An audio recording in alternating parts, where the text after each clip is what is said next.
مسجد نبوی کا صحن تھا اور ایک شخص کونے میں بیٹھ کے دعا مانگ رہا ہے. ذرا اس کے دعا کے لفظ سنیے. اللہم انی اسألک بانک انت اللہ. اے اللہ میں تجھ سے اس لیے مانگتا ہوں کہ تو میرا اللہ جو ہے.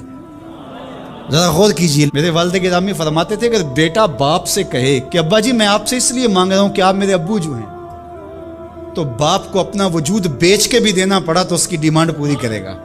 جو اس نے لفظ ہی ایسا کہہ دیا تو بندہ کیا کہہ رہا ہے؟ اللہم انی اسألک بانک انت اللہ. اللہ میں تجھ سے اس لیے مانگ رہا ہوں کہ تو میرا اللہ جو ہے. لا الہ الا انت، تیرے علاوہ کوئی ہے بھی تو نہیں. انت الاحد الصمد الذی لم یلد ولم یولد، تو ایک ہی ہے، واحد ہے، اور کوئی ہے ہی نہیں جس در پہ جاؤں، کوئی چوکھٹ نہیں ہے جہاں دامن پساروں کر رہا ہوں. یہ وہ دعا کر رہا تھا کہ میرے حضور نے سن لی. تو ایک صحابی کو فرمایا کہ یہ جو دعا کر رہا ہے اب جو مانگے گا اللہ عطا کرے گا.